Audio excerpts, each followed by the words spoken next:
Welcome back, ladies and gentlemen. We're here again. UnSpun episode number 133. Adam Green is back with me tonight. We are going to discuss his recent trip to Palestine, which I'm sure must have been a real eye-opener for you, Adam. It's good to have you back. We've got a lot of stuff going on. I also wanted to thank Kane for Kane, who used to send donations like a year or two ago. Sent a donation again this week. He's just turned 8. Thank you, Kane, for your generous donation. He's showing all the grown-ups up out there. Really appreciate the support and the fact that a young audience out there is tuning in, and that there are young minds beginning to wake up and take hold with the trivium and trying to figure out what the truth is all about. So anyway, Adam, welcome back to the show. Thanks for having me. I'm happy to be here. And, I copied Hans, and I got one of these room things behind me, so I'm not sure what I think about it yet, but, it kind of makes it seem a little more cozy, so I don't know. Maybe we'll see what the audience thinks of it. No more kitchen and pots and pans back there, but anyway, so let's just start off. So you went to Palestine recently. Were you nervous going there? I was really nervous because in the news the week before, there was a girl that got stopped and detained, and she was detained for like 2 weeks, I believe. And it was because she had a BDS book, I think it was, a boycott, divestment, and sanctions against Israel. So they held her up there, even though she was supposed to go to study at like Hebrew school in Wow. Tel Aviv. So yeah, I thought for sure like I was on some kind of list, especially because I was going with another big YouTuber that's like does anti-Zionist content, Jake Morphonios from Blackstone Intelligence. So I thought if I wasn't going to get caught up at the checkpoint, that he would. But we made it through, and we made it back out without too much trouble. They did go through all of our bags and give us 5 out of 6 on the security danger scale. When you leave, there's several levels of interrogation. And when you fly to Israel, you go through one level of security in the United States airport. And then at the gate, the only gate that's going to Israel, they have another level of security because, of course, they have to be extra protected over there in Israel. Wow. So what was level 5 out of 6? You're like a terrorist threat? Yeah, I think they were most worried about me because I had passports to Indonesia when I had gone to Bali. So that's a Muslim country, so they were worried about that. But and also I was going out with a group, and we were like spread apart, and the person in front of me got like caught up and had to point out other members of the group, so that made me really nervous too. And then with the 5 out of 6, you have to go to a special security center where like there was probably only 5 people in line and hundreds in the normal line. So I was like pretty nervous there too, that I'm like the only one going through the special area. And then they pulled out all my stuff and asked me a bunch of questions, but they let me through. I don't know if it's a miracle or what. I guess I'm not big enough to be on all their lists yet. Wow. All right. So you get into Israel. Obviously, Palestine is an occupied territory. You're not even allowed to travel directly to Palestine. I mean, they can't even go to their own beach and stuff, right? They're totally Exactly. corralled in little like zoo pens, you know. Yeah, there's a restriction of movement. There's checkpoints everywhere. They're so crazy with the permits. Like one family member, one husband has to drive over, and then the wife has to go underneath and go through like the cattle calls, security pin down below, and they really just systematically dehumanize the Palestinians, like almost on cruel levels, like cruel and unusual ways. To All the like while they scream at any, anti-Semitism at anyone who, says anything dehumanizing about their behavior. Right. Yeah. That's the latest with all this anti-Semitism stuff. We were talking before about my mini doc, "The Truth About Anti-Semitism," and that we're really they're taking us down for a walk with this censorship, and it seems like they're going to be passing laws soon to make BDS illegal, boycotting Israel illegal, and criticizing Israel. I could see it coming. Yeah, for sure. Well, they're trying to control everything. They want to be the world head, but yeah, it's the systematic destruction of all freedom using left-hand path, the left democratic values and all of that to undermine everything, socialism, communism, Zionism, all of that stuff to undermine everyone. And they don't want us to read religious books because all of the religious books make clear, the Bible, the Quran, the Book of Mormon, other texts, that the more iniquitous your culture is, the easier you are to be enslaved. So they have to promote transgender, homosexuality, sex, drugs, rock and roll, all of the social engineering stuff to bring it to systematically dumb everyone down and have them preoccupied with the porno, with the professional sports, with the, all of this different stuff so that they can come in and easily take over. It's like the rat in the experiment doesn't know that he's in the experiment when he's pushing on the lever to get the pellet. He's like, what are you talking about? I just push this lever and I get a pellet, and he doesn't get that he's in a cage in an experiment. So it's on that level with people.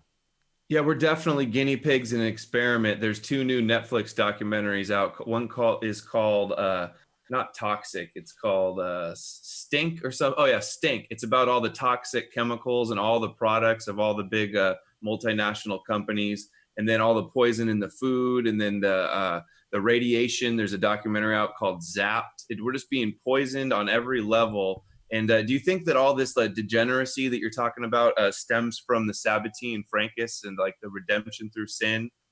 Is that the maybe? source I don't know this? what they do. I don't know. To me, it's like I just see them as like little children who go wham wham wham wham wham. So like if you go through and you read all the Bible, it says if you do all of this stuff and act this way, you'll have a good life, and your generations will go on forever. If you act this way, you're going to fall, and your people will be enslaved, and you'll be killed off. So what they do is they go through the Bible and they say, it says don't drink blood, we drink blood. They say, it says, don't have sex with children, we have sex with children. It's, blah, blah, blah. It says don't lie, so we lie. Just everything is flipped into the antithesis.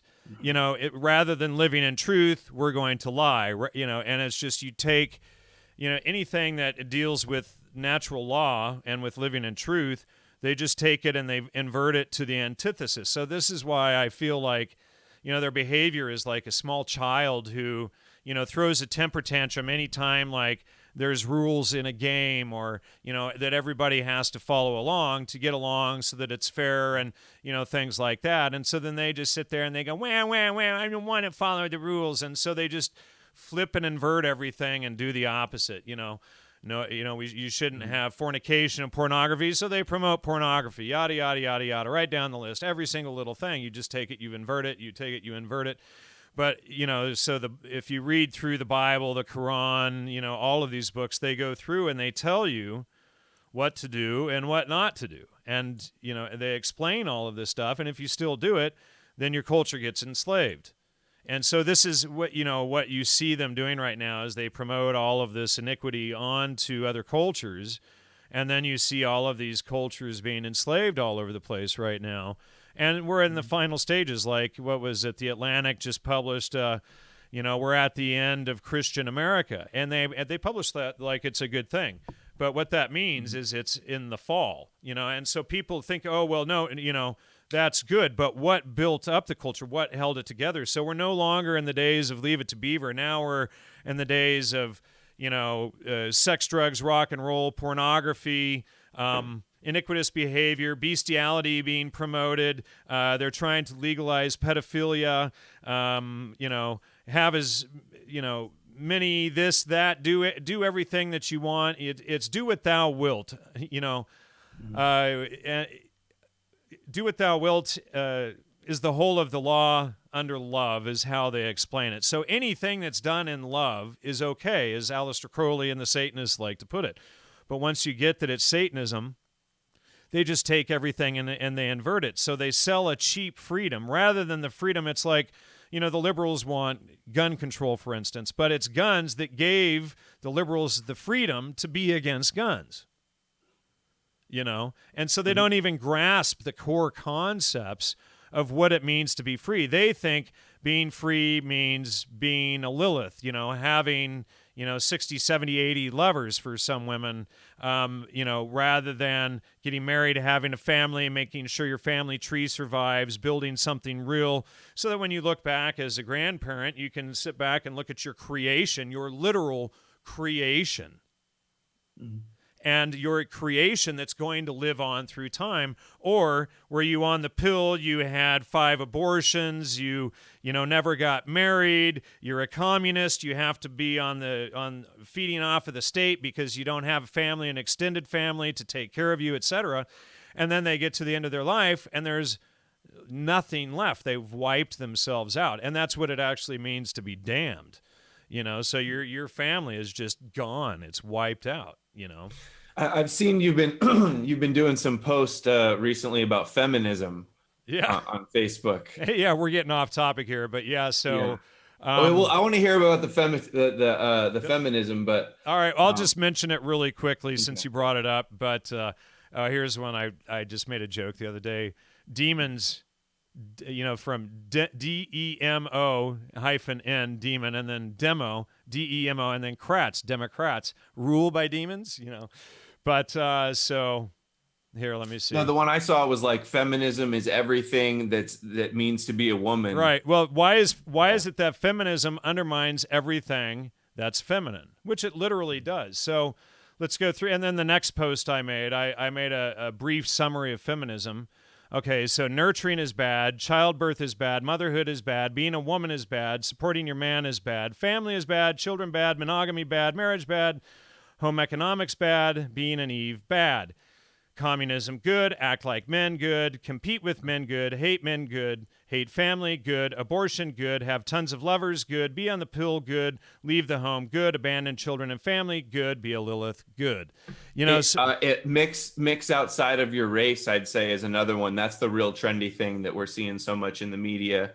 And trying to be pushed. Oh, yeah, they're really trying to get rid of whites right now. They're pushing that hard right now. The Atlantic, I looked it up. I saw that a few days ago and it slipped my mind. It's crazy that stuff so hardcore, like the Atlantic saying we've reached the end of white Christian America, and it's just like. It's all over the news, but if we get mad about it, they call us anti-Semites and white supremacists. Right, exactly.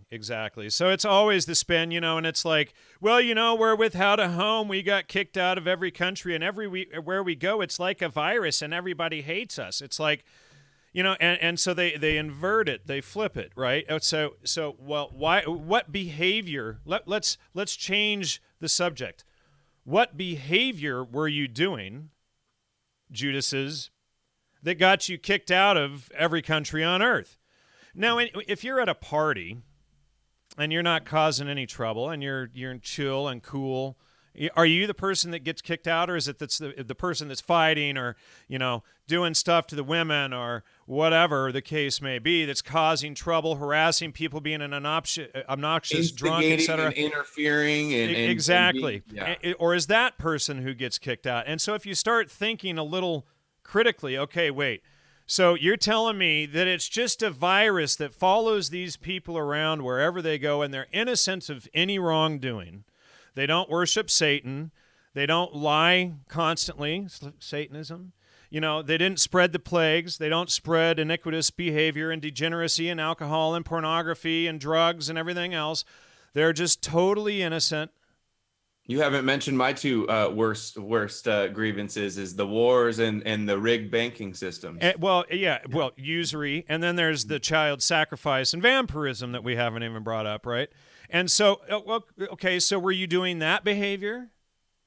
Because if you were acting like all of the people who live in truth... Those are conspiracy theories, and you're an anti-Semitic conspiracy theorist. And you're an anti-Semitic conspiracy theorist, exactly. Yeah. So the two magic words, conspiracy theorist and now hate speech, this Orwellian hate speech that's a subjective term, could be selectively enforced depending on the enforcer's bias. And this is going to be this new magic word that is going to... They've already demonetized this episode, dude.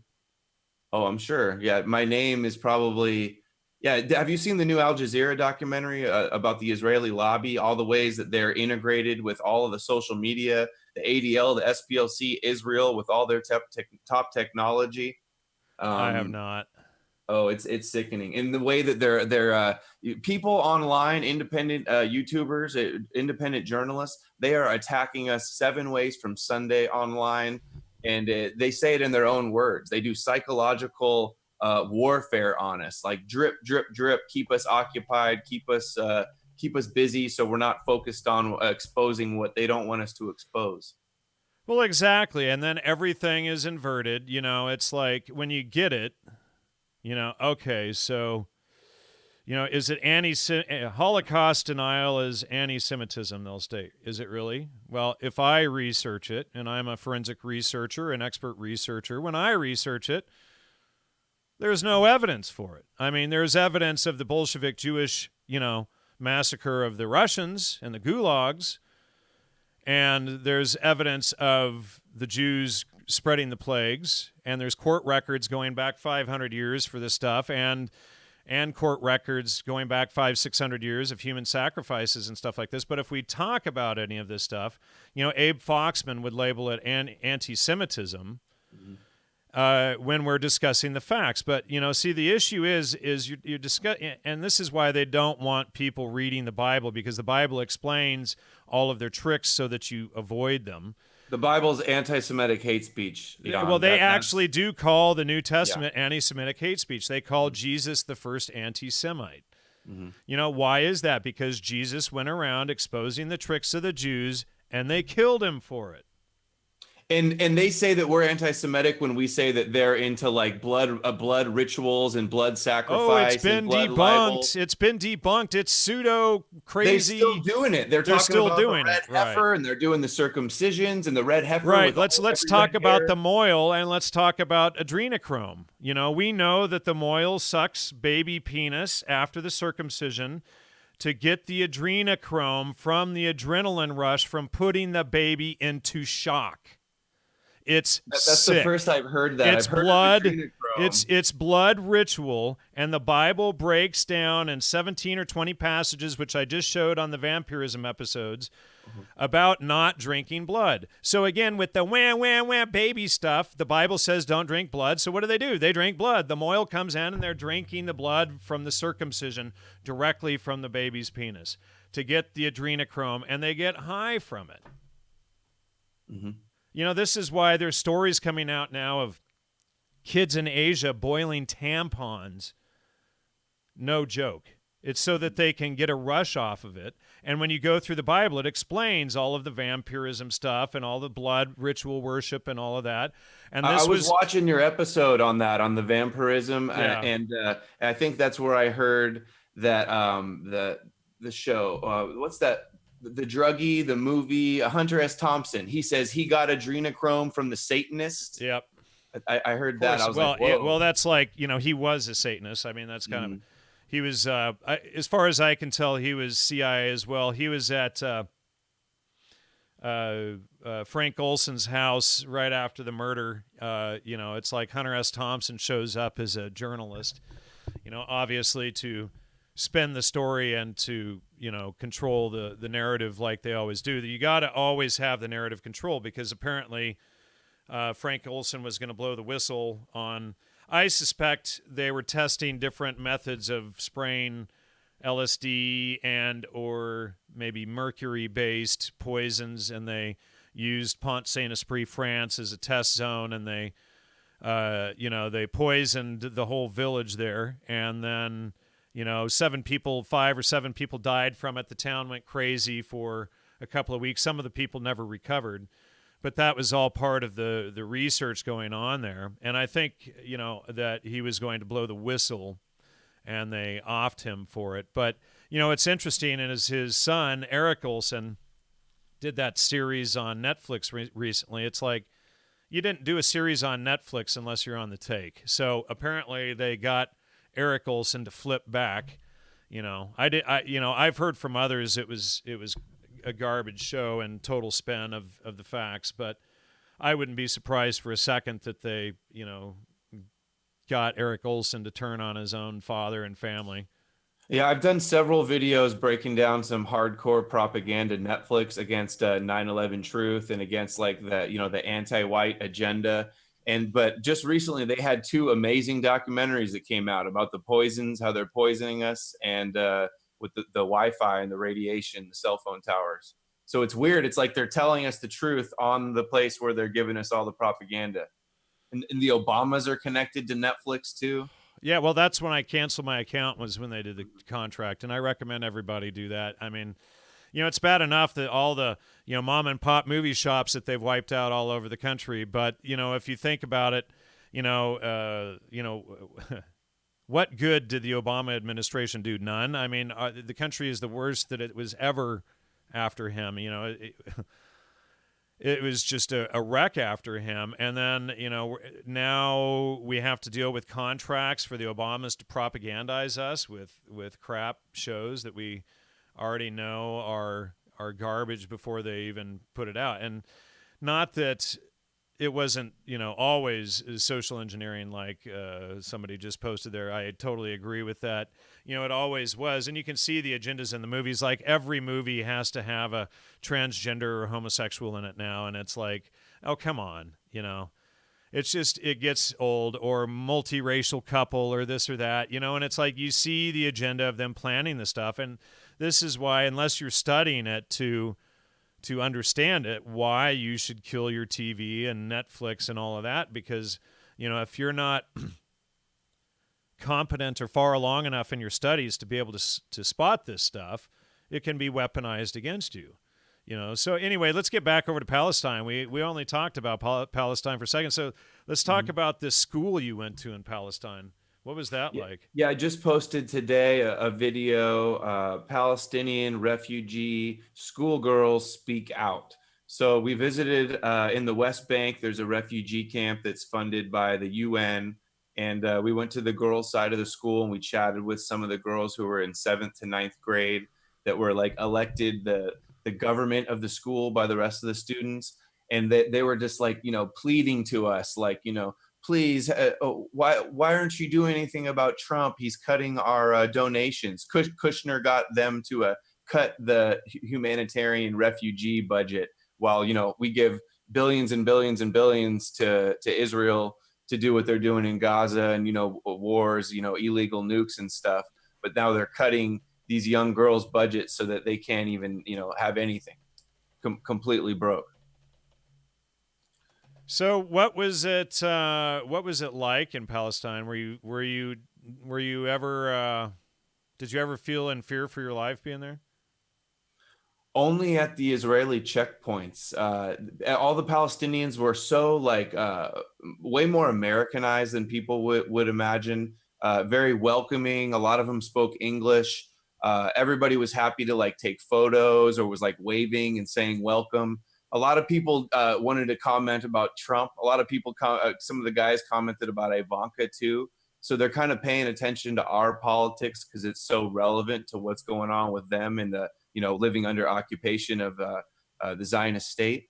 And but they're really resilient and informed and passionate, persistent, so hospitable, like making sure you have food and tea and coffee, and really they're just crying out and begging for solidarity and just to have dignity and freedom. Like the checkpoints, the constant humiliation by these like 18-year-old IDF Now, soldiers. Palestine is a coastal country, and you met a woman who was never allowed to go to the beach in her life because she couldn't get a permit from the Jews to walk down to the beach.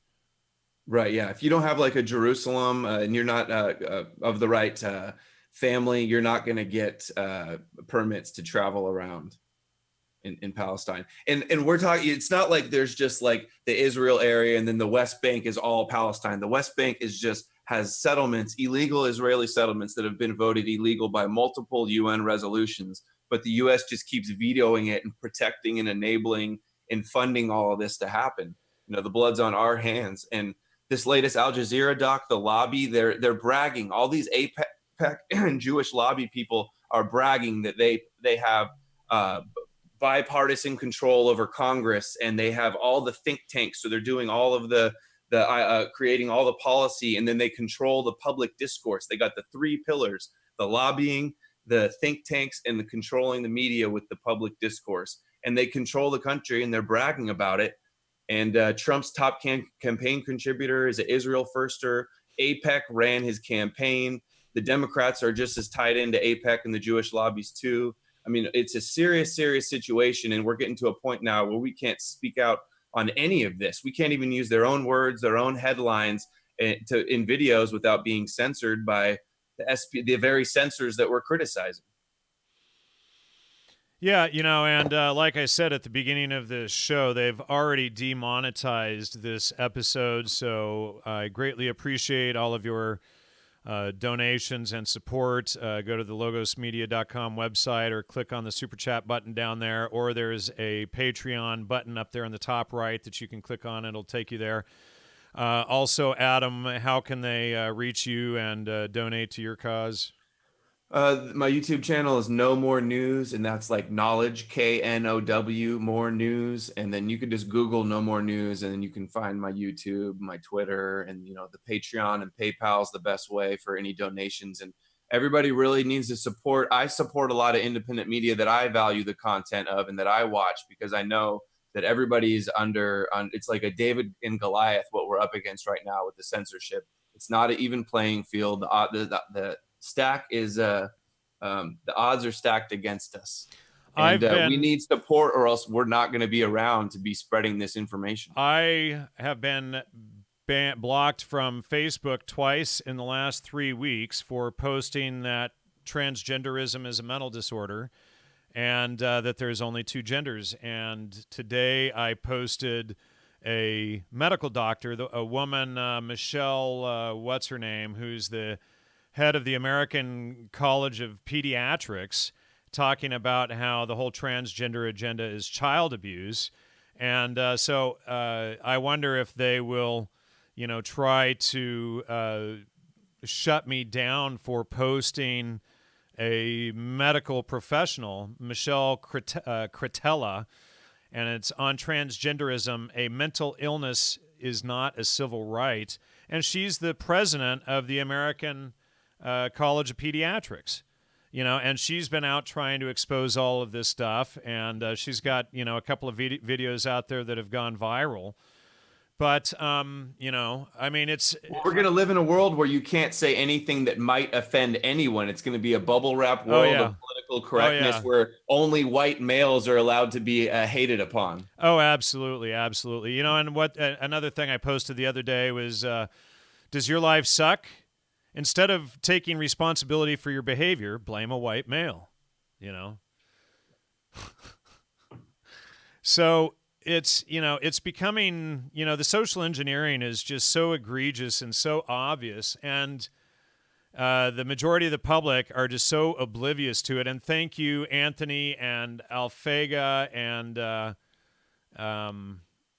Brian, for your donations. And somebody just sent me one in the email too. Thank you all so much for the support. Hugely appreciate it. Ian just sent a donation for $25, or I'm not sure how to pronounce that.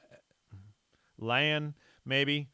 So anyway, thank you all for the support. So yeah, it's definitely getting bad, and it's definitely the tiptoe totalitarianism type. And what they did was they used, Pizzagate to scream fake news when they were the fake news, and then they used that to try to shut down all of the independent media that is exposing, of course, them. And, it's fake news. It's a danger to our democracy. Meanwhile, it's them that are the danger to democracy, and they are the ones who are impeding free speech. The millennials, the college grads today, are so dumbed down and so emotionally based in their thinking. They don't deal with facts and reality. Reality doesn't exist. Reality is subjective to them. And, everything that they do, or most things that they do, are based on emotion. And so you have this society today, these millennials growing up today, they don't, they don't have a concept of right and wrong. Everything is moral relativism. And it's just You know, it's like adults going around with diapers because they can't handle open discourse. You know, the left, the so-called liberals, which liberal is supposed to mean free from liber, book, etc. It's supposed to mean freedom, but yet we see constantly everything that they promote is against freedom. Okay, well, they're promoting the freedom for transgender by banning free speech. Okay. Well, how does that work exactly? And then you give one group more rights. The transgenders have more rights. Well, no, everybody started on a level playing field, and then you give one group more rights than others. So gays, transgender people have more rights than the rest of the population. So then everybody starts having animosity to these groups because they shut down any freedom that we originally had. And, and it's like I said earlier, it's like the liberal mindset doesn't understand that it was the conservative Christian people who gave them the freedom to act that way in the first place, to then go around and want to take away their guns and their free speech. It's irony at face value, but they can't conceptualize and see the concepts, but because they don't have the critical thinking and the education. They go through a university, all these tenured professors, most of them are on the take. And they're on the take because of the peer review system, and you start fact-checking them, and they're all going around in a big circle jerk citing each other rather than the primaries, and that's how you spot these academic spy cells, is these academic circles that they do. And, and so once you can see these, you can start breaking apart academia, and you realize that they're all frauds there to sell these agendas, and they're part of it, And so, parents are paying good money to put their children in a university to be conditioned with this liberal social engineering crap, It's literal crap. And it's all about, just like that family, that thing that I read on feminism earlier, all the things that feminism is against, family and yada, yada, yada down the list. That's all of the things that they promote. And, hate white males, especially hate white males. Blame the white male for everything. Let's go back. Let's build a city like Port-au-Prince. How about we all live there instead? It's like, so, well, if it's the whites that caused all the problems, why don't we go to a city where there's way fewer whites, like Port-au-Prince, where it's like 95% black, and let's see how it's doing there, and it's like, and you see these ghettos and whatnot going on. And here, let me just type this in so people can have an idea. And, and if you really think that, it's white males that are causing all your problems, you got to start looking a little bit deeper at things because, it could get a lot worse, folks, and they would love to make it worse. They would love to make it worse. How much worse do you want it? Do you want to live in flies and shit? Is that how you want to live? Because it can go way, way, way worse. And so, and then what they do is they blame, white male government and order, so we want to promote anarchy and no order so that it's just a free-for-all.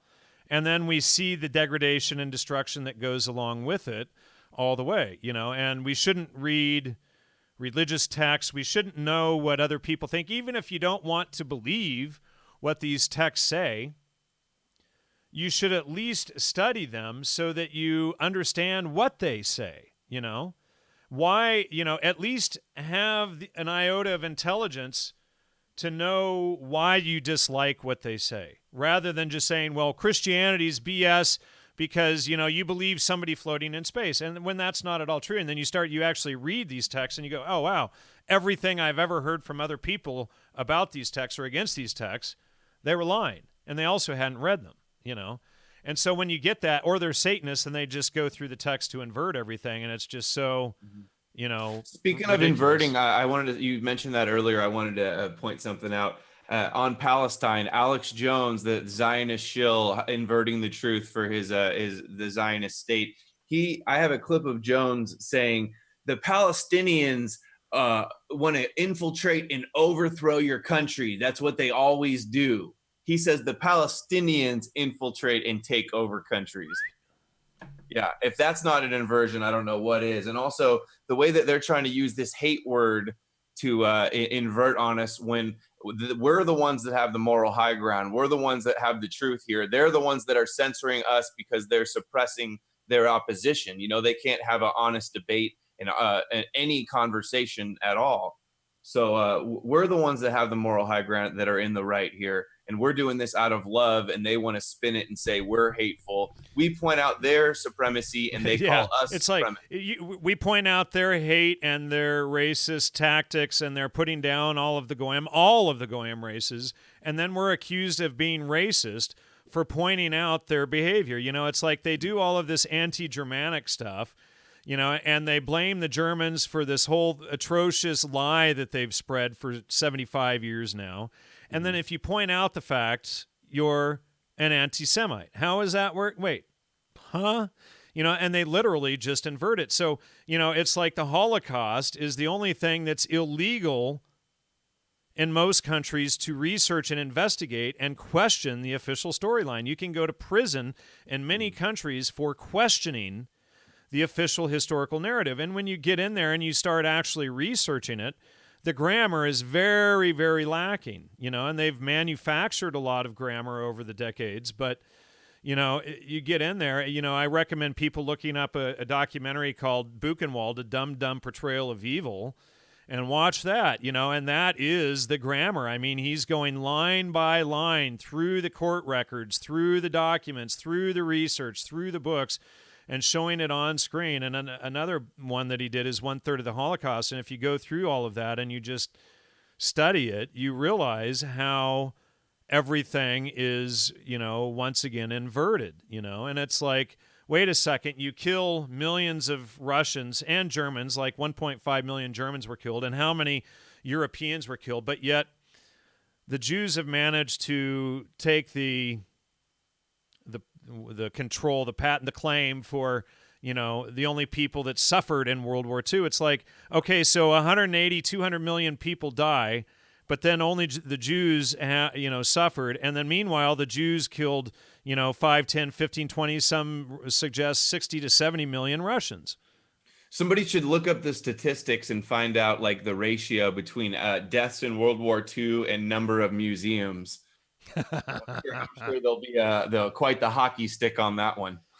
Yeah, so, you know, so exposing the tricks is somehow anti-Semitism. And look at all of the thumbs down on there. My goodness, they're really out tonight. They don't like us discussing this stuff. But, you know, it just is, you know, and, yeah, David Cole, they're bringing up David Cole in the chat. That's a good point, you know, and I think I reached out to Cole once. He actually went to Auschwitz 20 years ago and was on Phil Donahue's show exposing how it was all fake, and they totally came out attacking him, and he went underground for years. But in a way that they invert things is they have double standards. So they invert the rules. There's a different standard for them. They're hypocrites. It's illegal around the world to question the Holocaust, but the Nakba, the Palestinian Holocaust in 1948, where they were expelled from their villages where they had lived for generations and you know, hundreds and hundreds of years, they're not allowed to talk about that. They're not allowed to teach that in their textbook. They're not even allowed Armenian genocide is another one that they did, you know. Yeah, so it's just the double and then standard. if you wait, and we haven't even begun. Let's talk about the Great Plagues, the Black Plague, you know, that swept Europe and killed 60 to 70 million people. That was them. And then we see the plagues that were spread against the Native Americans, and everywhere. This is, you know, why I tell people not to go out and celebrate Halloween every year. You know, the witch's cauldron and all that, that is the brew of genocide. And they would go around, this is where we get the fallacy from, poisoning the well. They would go around and they would poison the wells, boil, boil, toil, and trouble. You know, the like in Macbeth, a recipe for the brew that they would create for committing mass genocide, for spreading these plagues, and then they would go around and poison the wells. And there's, they hide the symbolism and alchemy and all of this stuff, and you have... What's the evidence for that? Sorry to interrupt, Jan, but I've heard that so many times. So many people say that they poison the wells, but what is the... Well, you have to go through, they were kicked out of, here's the thing, is there's a veil at about the 400-year mark that's really hard to get behind to get to primary documentation because so much of it's been destroyed. But so what they were accused of in most countries that they were kicked out of, and they've been kicked out of like 220 countries, which is just about all of them.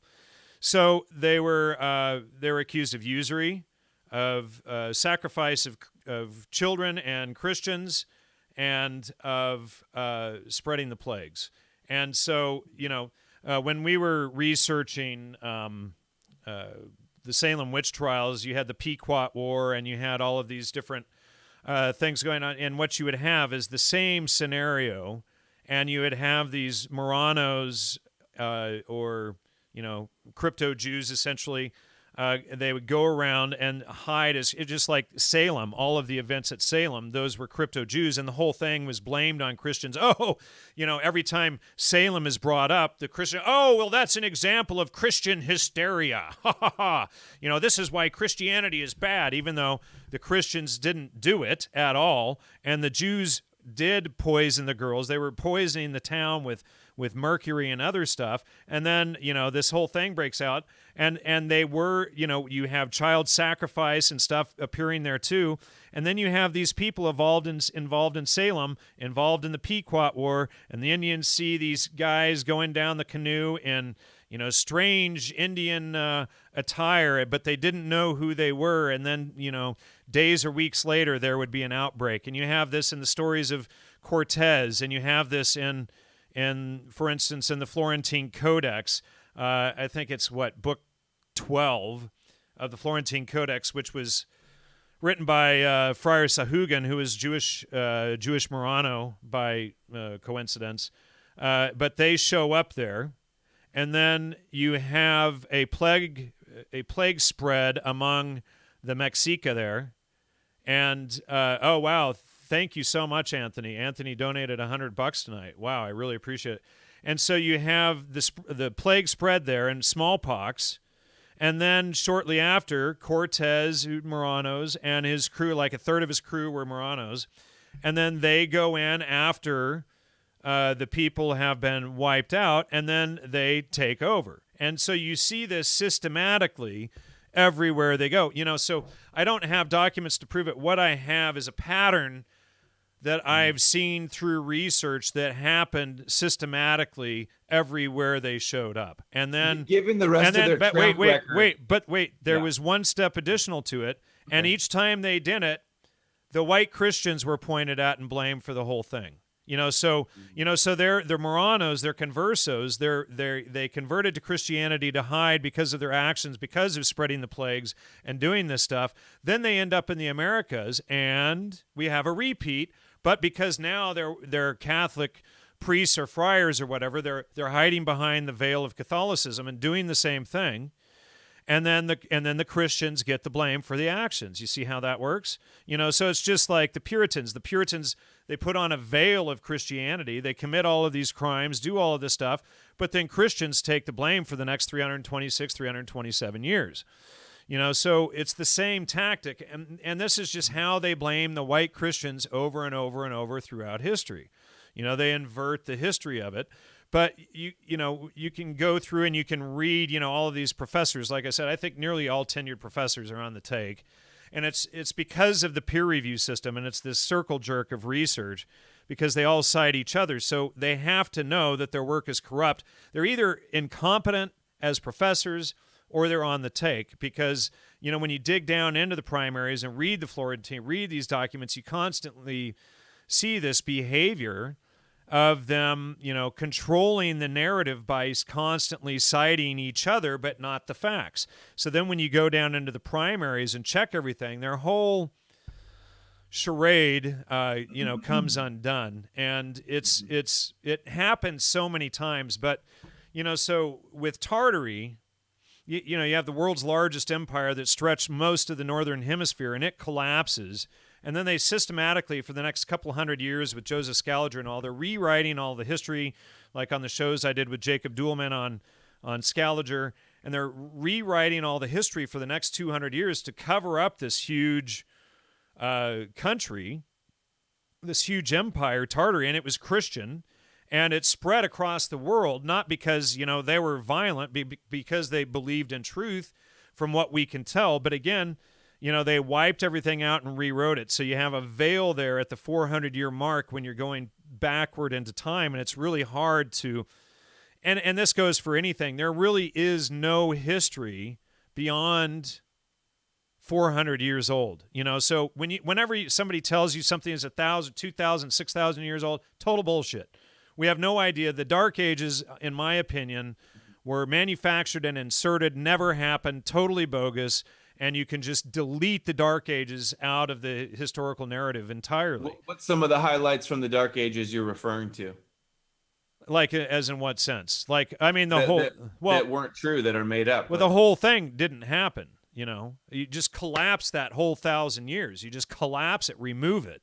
And then when you realize that, it's like the year is actually, we're like in the 800s or 900s right now, and that's, it may sound far-fetched. I can see the trolls clipping that and trying to make some hit piece video about that. But when you study, you'll see all these people, he believes flamenco is correct. What they do is they go on Wikipedia and they get as far as the first paragraph where it says pseudoscience, and they never actually read any of Anatoly Flamenco's research.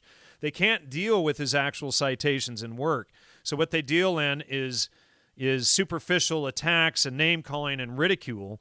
But, if you actually read Flamenco's, work, any of them, like even book 1 of his History, Fiction, or Science, it shows you that history is easily faked. And he lays out the system of how they faked the Dark Ages. And what they did is let's say you have the year and how it was written. And it's super simple. So, like, it used to be written like Jesus or Iusis, and then let's say the year is 586. So you would have an I or X for Jesus or Christ.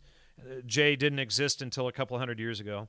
And then dot 586 for the year 586, right? So you have an X or an I there.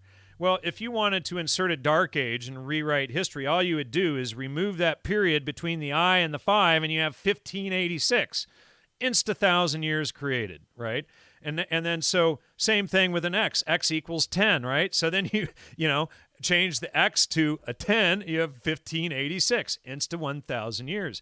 And then what they would do is they would take real epics, real people, real kingdoms, etc., and they would change the names and throw them back into history like Frisbees at intervals of roughly 330, 1,050, and then 1,800 years. And they would just throw these things back into history to repopulate the time narrative. And so this is why you have, so many things that look like copies of later times or kingdoms or kings, etc., is because they are, and so they use this systematic method to just, manufacture this whole timeline wherein Europeans were stupid, dumb as rocks for 1,000 years. The Catholics and Christianity are to blame, of course, again, right? Always spin the blame onto Christians. That's always the trick, always the narrative. So they invert it. They blame the Christians for creating and putting us in this dark age that lasted for 1,000 years, and then the Muslims came along and freed us. That's the official story. Never happened. You just delete the whole thing, and history flows right through as it should. Only the real year is 900s. That's the first I've heard of this Dark Ages analysis, but it's interesting. Yeah, we did a whole long series on it with Jacob Duhlman, Notatus Scaligeri. I can't even pronounce it. My Latin sucks, but I recommend for those interested to go and yourself to go and watch that whole series and study Anatoly Flamenco's work. He's published 100 books on this topic. He's professor of mathematics at Russia, and you get all these idiots all the time. Well, he cites Mozarov, so therefore all of his work is wrong. they can't deal with the actual citations and research, so they'll, there is that term, poisoning the well. He cites this guy, so everything he says in the 100 books is wrong. Never mind, it's detailed citation by citation. You can just follow it through, and by the time you're done with just book one, it's like just blatantly obvious that the Saturnalian Kronos, Saturnalian worshippers, Father Time worshippers manipulate the time. Who are the Kronos Saturnalian worshippers? They're the Satanists. Get it? So they manipulate the historical narrative, and so, just like the Moloch worshippers and the Baal worshippers are going to have their child sacrifices, the Saturnalian worshippers are going to have their time sacrifices. And what is Kronos but the guy who eats his own children, right? So changing time and eating your own children. Yeah, or eating the other tribe's children anyway. Eating the other tribe's children. Right. So yeah. Well, while you were talking there about like the cryptos and who was it? Cortez? Is that who you were talking about? Yeah, sure, all of them. Yeah. I was having a thought that it's like Jews can convert into Catholicism. They have mass conversions where they supposedly all become Christians or Catholics, and also the Messiah, the guy that all the Jews believed was the Messiah, Zabbatai Zevi, the Satanist.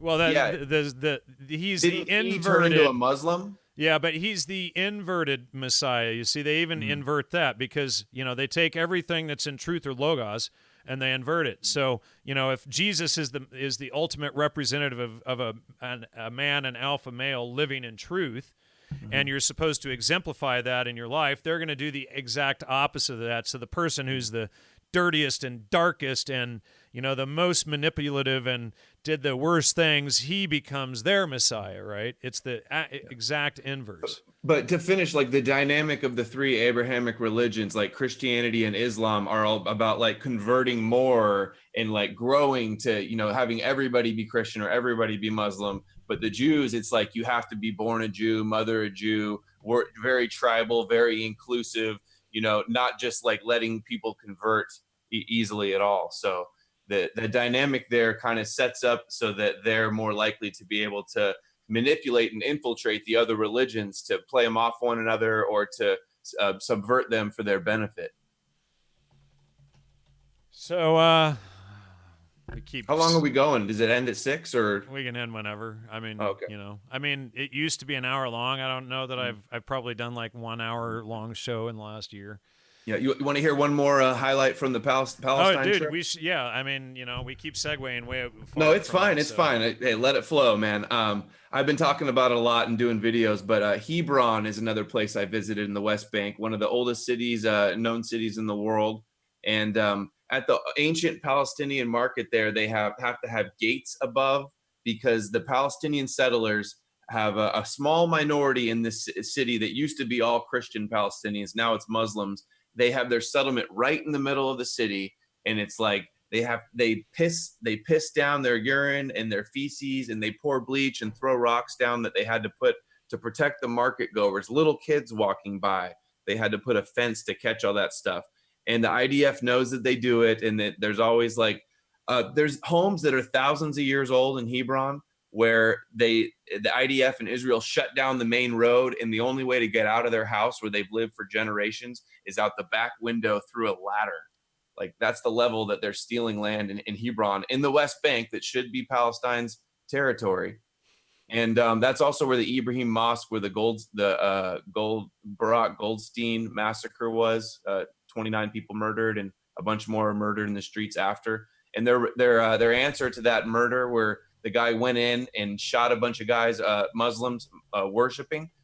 They called him a hero. They called this American Jewish settler a hero, and they said they wish they could have done it. That would be like this synagogue shooter going in and shooting, and like a bunch of people in America saying, "Oh, that was awesome. He's a hero. He did the right thing. He's fighting for us." Yeah, but they do that stuff like every day over there. That's the level of insanity of the Talmudic settlers. So and then good grief, man.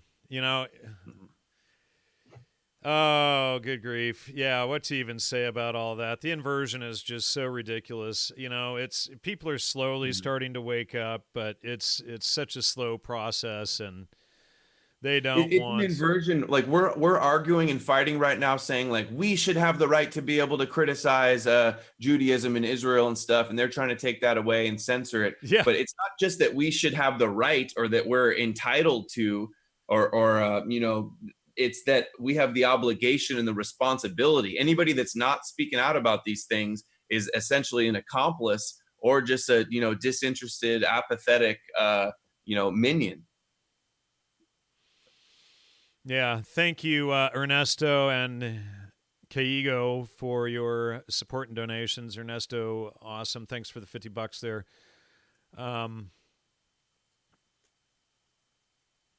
They're going off on flat Earth. I don't know why people can't keep it on topic. I should block the people who go I don't off see topic. any flat Earth. I'm not seeing any Oh, of I that. see. Well, that's because I haven't accepted some of it, but it's like you got to go so deep into that research, and it's just not even worth my time right now. Any Judy Wood stuff? Any fake fire stuff? Oh, you're steering clear of the fires, are you? My Or are sister you? lost her home.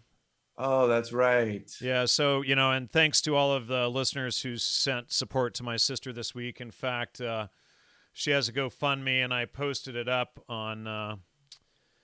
Oh goodness! Oh, and okay, let me just find it here. I posted it up on Facebook the other day, and I'll show it here for those who want to support my sister's family. And of course, greatly appreciate all of your support for us tonight as well, both Adam and myself. Oh man, there's so many crazy.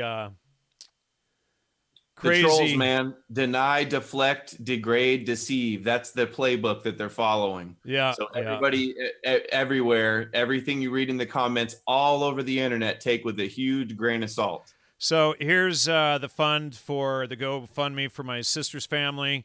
Again, she lost everything. They had been in their home for like 15, 18 years, or actually longer than that. I think 20 years they'd been in their house, but literally lost everything but their cars and the clothes on their backs and computers and phones. So, if you can support, help Madera family rebuild, it would be hugely appreciated. And I'll post it again to the my Facebook page, and I've posted it again to I posted it this week to Twitter. I'll post it again so that you all can find it, and maybe I'll put it in the show notes for this episode down below. That would probably be the easiest, is just put it down in the show notes. But so yeah, they own their home. They've have to go out and literally buy everything and rebuild everything. My sister's a school teacher, but so that's where things are at. So that Such one, a bummer to lose all the stuff that you can't replace, like photos. oh And yeah, for sure.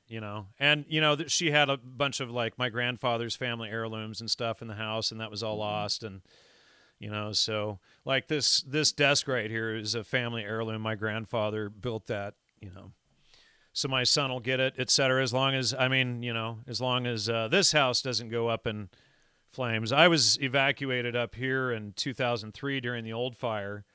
And, it's pretty scary because, for a week I didn't know if my home still existed or not. So what do you think? and see, and here, what all the people will do who don't want to actually help or contribute, they'll say the fire was created by the government and that's their only help that they'll offer. You know what?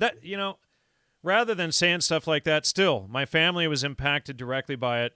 Rather than posting up that stuff that's not helpful to anyone right now, just, either support or shut up. Seriously. It's not, nobody cares, Zuher XX, that the fire is made by the government. That's not helping the people who are suffering. That doesn't help the people who are suffering. I haven't studied the evidence enough to make a decision on it, so I wouldn't until I have studied all of the grammar. But saying stuff like that doesn't help the people who are suffering. That's my issue with people who post stuff like that, and I see it all the time. And it's like I posted up the GoFundMe on my Facebook page, and immediately people started saying that, and it's like, it's irony because all the people who said that didn't offer any support. Well, I was just going to ask you about that because it's just like everywhere. With any event, there's conspiracies now, muddying the water and poisoning the well to make all And this even if it's illegitimate true, stuff it's look bad. it may be true. It may be, but I haven't looked at the grammar yet. And I'm a forensic researcher, and I'm not. It's like Well, I would I have to haven't see looked at all of the the evidence either, evidence. but I've lived in California for my whole life essentially. There's always been fires. It's like a known fact, and this is just in like the super paranoid lunatic internet last few years. When, Oh, dude, when I was a kid, we lived in a town right on the border of Riverside County called Calamasa. mhm. And we had a mountain directly behind our house. I mean, it was our property and a couple properties literally right up against the mountain. And every year there was a fire threat. And usually every year there was a fire. And our swimming pool had a pump to dump the water directly on the roof of the house. Oh, that's cool. I mean, duh. So, pool water, house, and it was all set up and all, ready so that when the fire came, it would just dump the water from the pool onto the house. Yeah, So, I see more that it's fake, that it's done by the government and it's done for the new high-speed trains than I'm seeing the climate change people saying it's climate change is causing all the fires. Usually that's what we hear, but just in the last few years, it's like we've always had fires. You come live here, it's so dry, we don't get any rain. It gets windy in Santa Ana desert winds. It's so prone for fire what we're doing out here in the desert, and but just in the last few years, people have been saying it's a conspiracy now every single time. well, When they've all and the old fire up here was somebody going around lighting fires all over the place. They did finally catch the person, but it was arson, and he, torched the mountain. Like 10,000 homes were lost up here on this mountain. And there's like between my town and Big Bear, this area is called the Rim of the World. It's they lost, like, I don't know, it may not have been that many, but hundreds and hundreds of homes were lost, from that fire, and it went all the way across this whole mountain ridge. It's like Mount San Gorgonio is the peak here, and it's over 11,000 feet. But we can see beyond Temecula down your way on a clear day. I feel So. so bad for all the people. It must be so toxic, all the smoke that they're breathing. I know in like Northern California, it is awful. Yeah. So poisonous. We'll probably all be just like the 9/11 first responders breathing in all the pesticides and being Oh going up in wow, Anthony lived in rubbish dump. I mean, Rubidoux. Oof, that's always ever since I was a kid. Wow, I didn't know you lived out here, Anthony. We should get together sometime. Yeah, and every once in a while I see people that live like, comment or send a donation that live like 20, 30 minutes away, and you live 2 hours away. I keep saying you and I should get together sometime, but now we're just kind of shooting the shit here, I guess. We're kind Let's of go do a man. Let's go do a man on the street. You want to go do some interviews on the streets with people? Yeah, I think we should. I think that would be good. Jan and Adam do Hit the like, streets. go hit the beaches or somewhere, and I think that would be pretty funny. Yeah, but Palestine is really important. It wasn't an eye opening, but it was a life changing experience. The Zionists are crazier than I thought they were, and the Palestinians are more resilient and have a positive spirit than I even had imagined. And it's really like a canary in the coal mine what's happening over there. The Zionist state is so influential in our country, and if we look at the way they view the Palestinians, that's the same way they view us and the rest of the world, if not even worse. So it's really important to have solidarity and to wake people up to what's they're suffering over there. Otherwise, it's just going to be the whole world's going to be a prison planet like Palestine over there with all the barbed wires and the walls and the checkpoints and the military turrets. Yeah, It's and you ever notice that they promote multiculturalism on us while they have apartheid there? yeah. Gee, inversion, anyone? You know? But it's anti-Semitic to compare them to Nazis or to say that they're apartheid or to question the legitimacy Right. of Right. how the Right. Israeli Yeah. state We can't question the legitimacy of Israel. And Abe Foxman compares it to like China or another country, except Israel was created in the 40s by running all of the Palestinians out under threat of war and then taking over all of their homes while they were gone for a week and then claiming victory and then placing a country there overnight. and then saying, well, we have the right to be here, and then terrorizing everybody in the region for the next, 70, 80 years. So it's like not quite the same thing. China's been there. A huge portion of China used to be Tartary, so did India, but China's been there since the beginning. Israel, we know when Israel was started, and the Israel today is not the Israel of the Bible of the 12 tribes. That's just one of the 12. The house of Israel was all 12 tribes, not just one. And by the way, the Judases, the Jews, betrayed the other tribes. And by the way, that's why they were sent wandering, because they betrayed everybody. Remember, they fell. They betrayed, they lied, they became the Judases. In Portuguese, that's what they're called, Judases. And the reason that they're doing this, and they had to take Palestine, and they lie and say that nobody was there, and it was uninhabitable, and there was no oil. That's what Glenn Beck and the Zionists say. They could completely lie and cover up the genocide that happened there. And the justification and the reason that they're doing this is so that they can have Zion, rebuild the temple, have the Moshiach, their Messiah, come rule, so they can spill the blood of that red heifer and have the Ark of the Covenant and rule the whole world from Jerusalem. And this is their first prime minister's words, to have the Supreme Court of mankind in Jerusalem, as prophesied in Isaiah. And this is no conspiracy. They say the SPLC says I'm a bigoted anti-Semitic conspiracy theorist because I say the Jews want to rule the world. When I just quoted Ben Gurion, the first prime minister. Oh yeah, look at their religion. I have documents of them bragging of all this stuff. I used to have a document somewhere, I can't find it. I lost it, that compared Zionism to communism and showed exactly how they were the same things. Mm-hmm. Let's see. Somebody just made a comment. Now I can't find it. They said, how do Jewish atheists claim that God gave them Israel? That's a good point. Yeah. And somebody made a good point in the chat about Palestine occupation looks like South African apartheid. And that's why BDS is so important. They're so fearful of BDS. It's like their kryptonite, not because it hurts them economically. What's BDS? BDS, boycott, divestment, and sanctions against Israel. So it's like boycott Israel. That's what brought South Africa down was boycott and sanctions. Yeah. So if we can push that, and notice how South Africa is totally wiped out now. I mean, it's done as a country, and now there's just rampant murders everywhere. But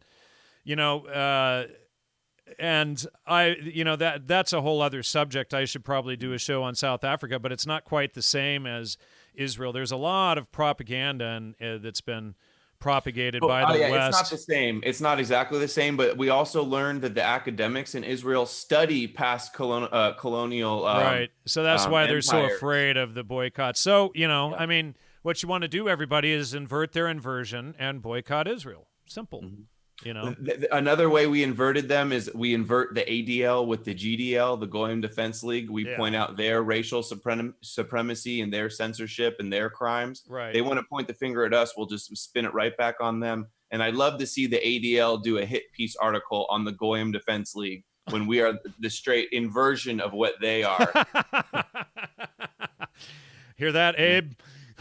I don't think they can do it. I think it's like a checkmate move on them. They're going to try to attack us in other ways, like say that we're really working for them. That's the way to really hurts us with our actual base, is to claim that GDL is working for the Zionists, that I'm a Zionist shill. Yeah, you'll get guys like that, like that clown that attacked both of us, out there spreading that stuff. And, not just us, everybody. Well, and it's like, dude, you can tell who are the real researchers. And I do admit that, probably 90+% of the alt media is really on the take. Most alt media is on the take, and you can tell when they turn, and, it's like, it's funny because, before I started figuring all this out, I used to get maybe 50, 100 interviews on other shows a year or more, and then when I started exposing all this, it slowed to a trickle. I've been on like, 400 or 500 other shows, but now it's slowed way down to a trickle at this point. But you can tell because they're all on the take, they're all reading the same script, and I'm on the don't have Jan Irvin on your show list. Yeah, there's not really that big of a community of people that are speaking the truth. It's like you got the mainstream Democrats and all the insane leftist Marxists, And then you have like the kosher conservatives, like all of the Trump supporters and all the Republicans. It's like you got Fox News, and then you got like the internet and the alternative, like Ben Shapiro, Crowder, InfoWars, Breitbart, Rebel Media, and they're all Zionist first. They all pretend to be America first, but they're really Zionists, and you can't have the dual loyalty. You can't serve two masters. And you're either America That's first a Bible or you're quote. America last. Hey, everybody, did you just hear Adam quote the Bible? Giving you a hard time, man. Which quote did I said? I already. You can't have two masters. That's a quote from the Bible. Yeah, that's right. Yeah. I'm just teasing you, man. Another good one is John 7:7. I've been showing that one a lot. Do you know what that one is, or probably look it up and read that one? Not off the top of my head, I don't. But here, hold on. It applies perfectly to our modern day of what we're doing, speaking out against the evildoers and how they're spinning the hate onto us. And it's Jesus's words, and it's like I make a video criticizing the ADL and the SPLC, and then they censor me because they're the trusted flaggers. Okay, so the world cannot hate you, but me it hateth, because I testify of it, that the works thereof are evil.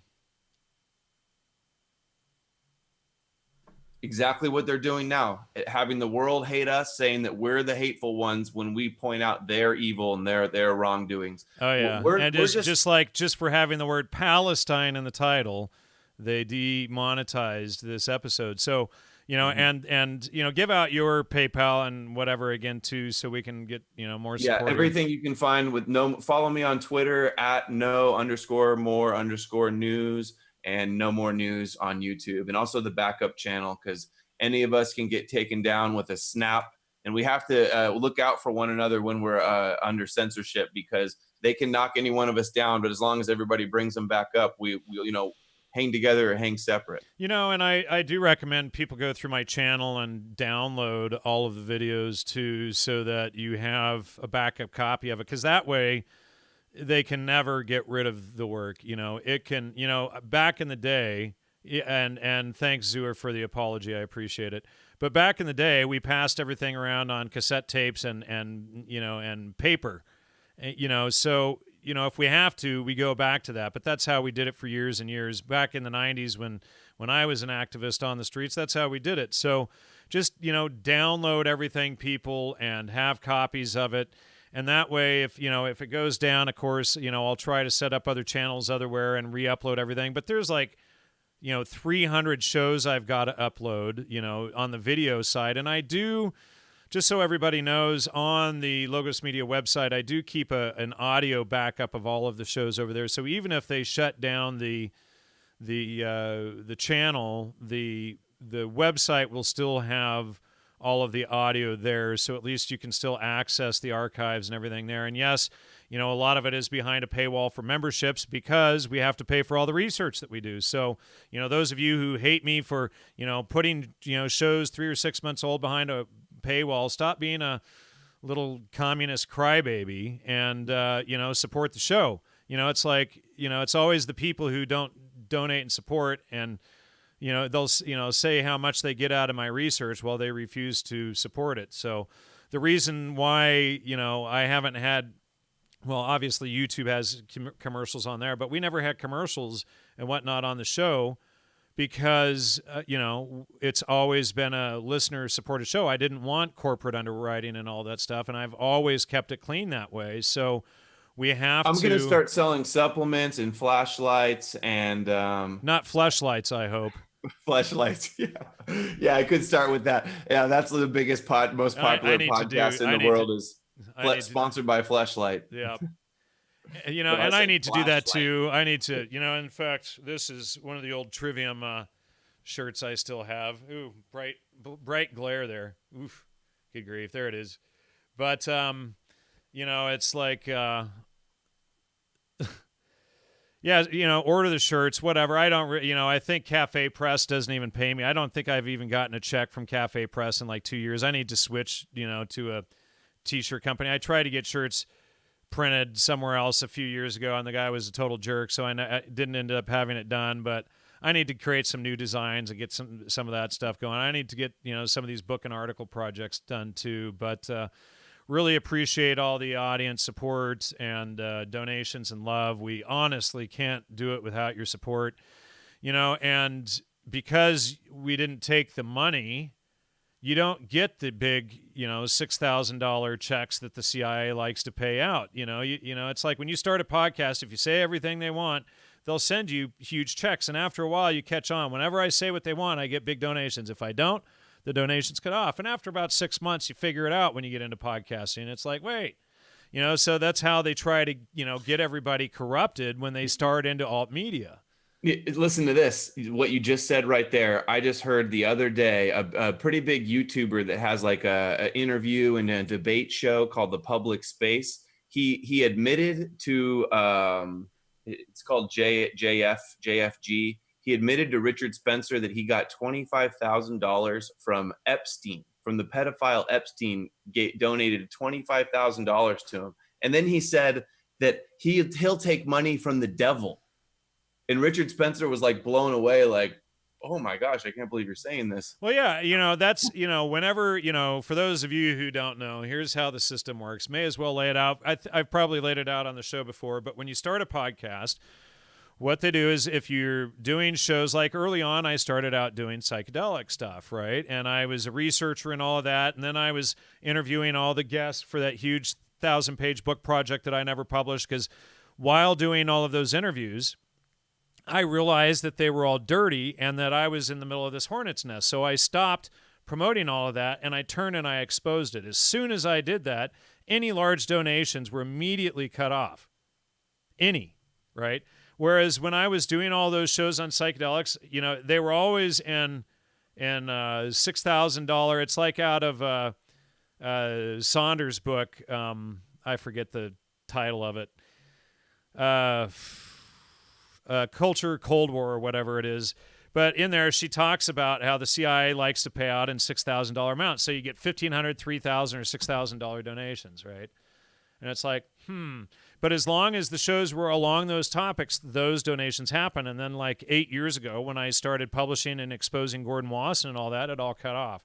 And that's how they do it. So, you podcasters out there, those of you who are dirty, you keep taking that money to say what they want you to say, or you wake up and then you side with truth and you don't take the money and you do like we do and we beg for the money from the public. So that's just how it goes, And so, I could have taken the easy road and gone dirty, but I shouldn't say unfortunately. Fortunately, I didn't, and I don't know that there's many of us out there that haven't. Most of the people, so I started my podcast over a decade ago now, a decade and a month ago, and everybody that started a decade ago that I know of, but maybe one other podcaster took the money, like all of them.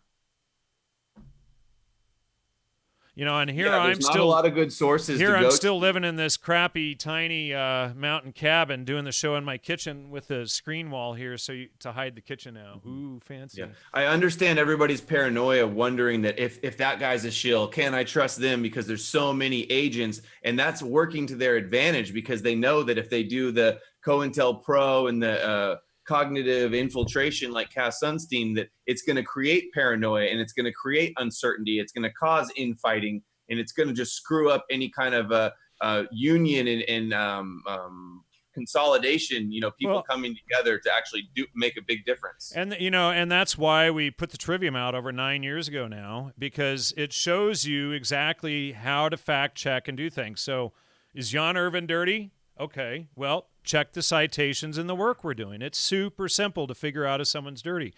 If we start doing that, thank you, Gokuchi.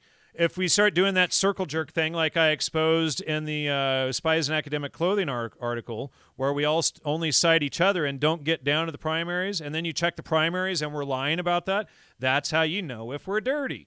It's not hard to figure out who's clean and who's dirty. Always check the citations. Always, break down, are they using fallacies? Are they using spin and all of this stuff? And then you can know who's dirty and legit. And, so people will accuse me, well, Jan says everybody's an agent. Well, that's because I fact-checked their stuff. And if it's crap and lies and spin, I say they're dirty. It's that simple. It's not just me going around saying everybody's a CIA agent. No, I've exposed key people in the psychedelic movement and in academia, etc., who are selling this agenda, and the patterns that I see and that behavior that I see that, that always goes along with it, and it's like you can tell if somebody's a willful dupe. There's ways to test them if they're a willful dupe or an agent asset, and how do you test them? A willful dupe, usually after 15 to 25 exchanges, will start to question their beliefs and then begin to shift their perception. Whereas a troll or an agent, they have a list, right? And it says name call, ridicule, and whatever, and repeat. And that's all they do. And they'll ridicule, name call, ridicule, and they just go, it's like, they just have a list that they follow to attack, and so once you get past the 25 exchanges point, like if you get up, say, into 50 or 100 exchanges and they haven't budged at all, and they're still on that same ridicule pattern and all, they're probably you can't admit dirty. You're wrong. Right, you can't admit you're wrong. See, if you're yeah. on the take and if you're a troll and you're being paid for this behavior, you cannot ever admit that you're wrong. So you're going to keep with that narrative. So, you can tell when somebody's usually dirty or a willful dupe by using this method, because a willful dupe will start to question and will start to change their behavior and their perception. Whereas a willful dupe or an AI always sticks to that script because that's what they're paid to do. There's litmus tests too, and you can just tell, you can judge by people's fruits, and just the fallacies are, if you can spot fallacies, like I read a book about persuasion, and it teaches you some of the best fallacies and how to avoid getting fooled by them. And if you got those down, it's like having a shield so you don't get taken advantage of, and you don't fall for the misinformation and for the Hegelian dialectic. Yeah, and everybody needs to get out there and start studying the trivium. I mean, seriously, 9 years and a month since I released it. 9 years and a month. I mean, it's spread far, but it's got, everyone has to get it. That is what is going to level the playing field so that people can't do this stuff anymore. It's going to stop, what the Zionist shills are trying to promote and do. It would stop all of that because everybody would be able to see it. But we have to keep promoting it and spreading it and teaching people how to think. The trivium isn't, a cult, the cult of Jan Irvin, like they like to say. The trivium teaches you how to think and fact check information so that you know what's true and what's a lie. It's that simple. You ask who, what, where, and when. That's your grammar. Why is logic or your understanding of the subject, and how is your explanation of your understanding and your grammar. And anybody should be able to go through and fact check you. And if you have an error, they should be able to point to you. But what do they always do? Oh, Jan Irvin just, they use ridicule and attacks.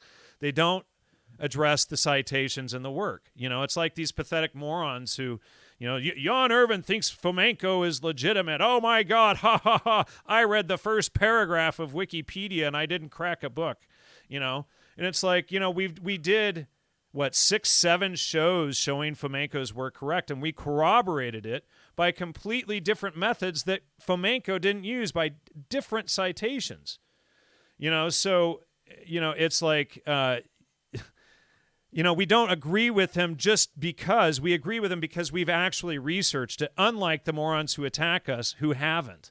And that's the difference. And the real difference between an idiot and an intelligent person is an idiot doesn't fact check what they're told to believe, and a smart person fact checks. That's the only difference. You fact check, and if you fact check often enough, your whole inventory of thoughts in your mind has been fact checked, and you know what the inventory in your own brain has been checked, and any garbage that you believed has been tossed out because when you fact checked it, it didn't hold water, and you toss it, And so when you go through this process for 9 years, after a while, you've fact checked what you believe. And if somebody, and not only that, but it gives you an exact process, step by step, that you went through to verify that information.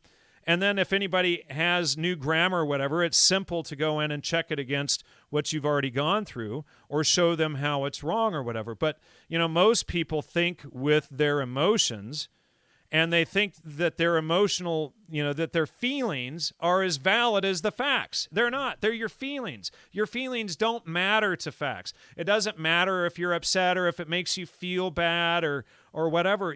That's not how truth works. And I used to tell people, put your emotions in the slime jar whenever you have to think, because the emotions always cloud your judgment. So you put them aside. And then once you're done thinking, you let the emotions back out. And then, it's not to say you shouldn't love your wife, your children, and all that. But when you go to think and think through like research and stuff, if you approach everything like these millennials do, everything is through emotion and they cannot think. And that's why we just see destruction all around us. And, feminism, all of these different social movements all around us, Antifa, et cetera, they are causing the collapse of our society. I had a horrible experience. I spent some time recently with a couple SJWs that were proud Marxists, and I couldn't believe the level of indoctrination that they were under. Just straight out of liberal college, just literally like, I'm a communist. I love Antifa. I like Antifa shutting down people's free speech. We need to have open borders and free welfare for everybody. And the idiots don't get that, the working people and the families support all of that. So the more pressure they put on the families, the more the whole society breaks, because once the families are gone, there is nothing left to support the stupid socialist, communist, Antifa morons. There is nothing there. And it's like, most of these socialist types don't have children and family, because when you have to work to support that, that it goes first to your own, right? So you get these millennials that don't have children, and when you have children, your thinking process reaches a whole new level, because it's no longer just about you, it's about this life that you created. And then grandparents, it goes on a whole other level, et cetera, down the line. But if you don't have children, you're on the most entry level, you have child thinking, right? So, when you were growing up, your parents took care of you. And then as you grow older, well, the government should take care of you. Whereas when you're a parent, you're growing up and your parents raised you, and then you become a parent, you go, oh, I have to raise this thing, so now I'm responsible. Rather than saying, government, gimme, gimme, gimme, gimme, where does that stuff come from? And they just say, well, the government just prints it and it's usury. No, it's taken from us, mostly the white working males and every other working male, and then the families across from that, and then everything else. They slowly break it down, and then it crashes the whole society. Every socialist and communist country around the world has eventually collapsed, and you can cite Norway or Sweden. They'll be there soon too. Mm-hmm. People are too dogmatic in their beliefs, and they're not willing to question their beliefs and like seek out information that might prove them wrong. Like me personally, I'm embarrassed if I'm like proven wrong about something in public, or if I say something and it turns out it was incorrect. Yeah, so and I make a public apology about it too, right? Not apology, but a public admission that statement was wrong. Right. And I'd like to think that all parents are adults, but I've seen a lot of parents of children that still have arrested development and have not matured to the level of a responsible caregiver. Yeah, and then, you can see the whole agenda with that too, with these childless millennials. You can see that the agenda is intentionally that, because as soon as you have children in a family, people immediately switch to being conservatives. Not always, but by far, families are conservative, whereas those who don't have families and children are liberal, and they want the state to take care of them. People that pay taxes. Somebody has to take care of me. And it's like freedom is, you get to have gay sex or this kind of stuff, rather than what freedom really means. So it becomes their agenda for freedom. The liberal agenda for freedom is about iniquitous behavior, not real freedom. And if you look at it, it's everything is that they promote is in antithesis to living in truth. So gay sex, well, that wipes out your family tree. I did the show with Mark Jansen a few weeks ago homosexual down in Australia who's fought with it his whole life. He was a victim of pedophiles as an 8-year-old, and It's so often the case too that right, exactly, and he's come through and woken up and seen all of this, and and coming to the truth about it, and he's trying to practice, as a Christian and live in truth, but. The socialists take everything and they invert it, and if you follow and understand natural law, and it's not just, Mark Passio's false axiom of do no harm, so be vegan, it's like, no, that's not how it works, because veganism itself causes harm. That's why it's a false axiom in the first place, Anyway, so, it's, and then what they do is they spin it to get people to use emotions, but you have to pull that back, pull the liberals back in, rein them back in. And the reason actually why they've gotten out of control is there's not enough alpha males anymore to keep the beta males and the liberals in check, because they've promoted it so hard, and so. and the sperm counts and the poisoning and Well, yeah, you have all these soy boys running around now. Yeah. It's like, wow. And the NPCs and all, but the veganism, that's part of it. What is your reproductive system made out of? What is testosterone made out of? Cholesterol. So why the hell are they selling a low-fat, low-cholesterol diet? It's a total sham. It's total lie. It's total eugenics. They've been selling it for 80 years. It's total nonsense. Heart disease is caused by gluten coagulating with vegetable oils and a lack of vitamin K2. And over it's been repeated. There's no even arguing about it anymore that grains cause this, but they'll invert the trivium, use emotion to promote veganism as the way to save the planet and do no harm, and all of these false axioms that are clearly eugenics agenda, aligned with the left. And what is it? Romans 14:1 or 14:2. Says very clearly that where is it? That vegans are weak. Those who eateth herbs, another who is weak eateth herbs. Right there, and you can compare that citation to all of the other Bibles, and you'll see that it's also. Oops, I just grabbed the wrong one there. Sorry, just a second. Get this one here. And hit compare, and then you can see all of the different ones. And the weak person eats only vegetables. The weak in faith eats only vegetables, etc. So, why would they be promoting that? Gosh. I can't figure out why Satanists would promote, air quotes, former Satanists would promote veganism. When it says right there, those weak in faith eat only vegetables. So why would somebody go out promoting that? Golly gosh, I can't figure that out. Everything is an inversion. They're little children. Here's the rules. Here's natural law, God's law, laws of Moses, whatever you want to call them. And we're going to just pound our fists and have attention. No. I want to be vegan. I want butt sex. It's like, oh, come on. Wow, people. Really? I mean, that's like the level of their intellect, their capacity. Here's my rant. Sorry. Freedom to be able to use whatever toilet you want. That's the freedoms in America. Oh yeah, transgender bathrooms now, because the liberals can't figure out what's a penis and a vagina. Because they're actually stupid enough. You liberals, you're actually dumb enough to believe that the doctor assigned your sex at birth because some, probably Jewish professor told you in your SJW class at your stupid liberal college that fed you a bunch of propaganda that your doctor assigned your gender, and you actually believed it. You actually believed that dumb shit. It's just a construct. There's a Zionist company, literally you go to their website, it says they're a Zionist company, Dr. Bronner's. They make like healthy soap. And they had an article with this girl that was like a fairy. She had a magic wand and a little fairy costume. And she says, in the Talmud, it says there's 6 genders.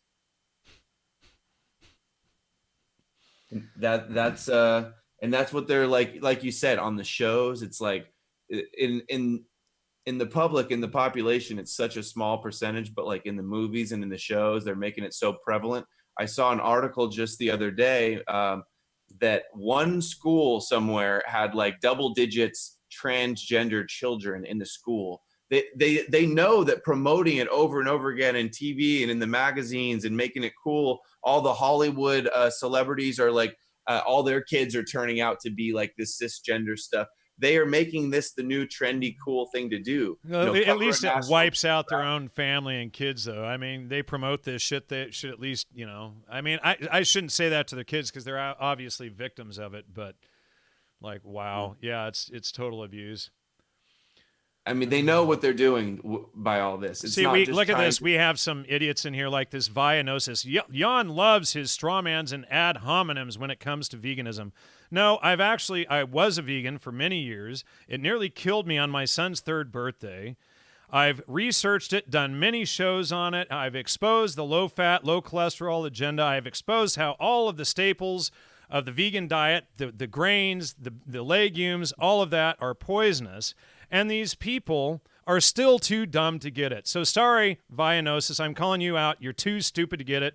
Go take your vegan propaganda, satanic crap somewhere else. Yes, I've said that veganism is satanic because it's obvious eugenics. It's a lie. It's contrary to truth. Every cell in your body is made up of fat. Your brain is made up of cholesterol. Your body is made up of cholesterol. The staples of veganism are poisonous. You have to import the oils like coconut oil from the other side of the planet. It's non-sustainable. And it's an inversion of everything. Again, talking about going back to the Bible and inverting it. It's an inversion. What did I just show on screen? Romans 14:2 right here. So these idiots, constantly come in and they try to spin it. But I mean, they're just psychotic. It's just, it's so obvious eugenics. If you don't believe it's eugenics, you fools, go back and read Plato's Republic because he talked about it then. And if you still can't figure it out, I mean, wow, they actually think that nomadic people like followed soybeans around the planet, not cattle. I mean, it's like, men were hunters. And these soy boys, hunting is bad. Male things are bad, masculinity is bad. It's just like, wow, these people are so just wrecked. And these pet owners that give their animals like vegan diets, like, no, animals are supposed to eat meat, only meat. I just banned that idiot Vianosis, I saw another comment. They had a good observation. Your Trigglypuff, your liberal impersonation looked just like Trigglypuff with the arms. Yeah, another thing. You got the Trigglypuff down. Another thing they like to do is they spin it. Oh, if you're not for transgender or homosexuality because it's not in truth, you're a homophobe. No, I just don't like the behavior. It wipes out your own family. It spreads disease. Yada yada yada down the list. It's only for sexual gratification. You can't get children out of it. Yeah. I don't hate. I'm not a transgender basher. Like I sympathize. I feel bad. I mean, they're committing suicide like crazy. There's obviously a whole bunch of inner turmoil. And if they're not comfortable in their own skin and their own body because of the social engineing they've been sold. And the chemicals and all the poisoning and the soy, especially the soy. You shouldn't eat anything with soy. It's high in phytoestrogens. Buy your food from around the outside of the store. Avoid the aisles because that's where all the processed foods with gluten and sugar and soy and corn syrup are. But if you avoid that stuff, you'll clean up your life. But yeah, and it's like Mark Jansen Make sure it's said. Kosher, though. It's all got to be kosher. I think Make sure to pay that kosher tax. I think that's Mark Jansen right there. Is homosexuality or homosexual is an addiction, but that might be Mark that's saying that, who was on a few weeks ago. So thanks, Mark, for mentioning that. That's true. And let's see. Yeah, and then Anthony says men are hunter killers, women are nurturer healers. That's true to a large extent.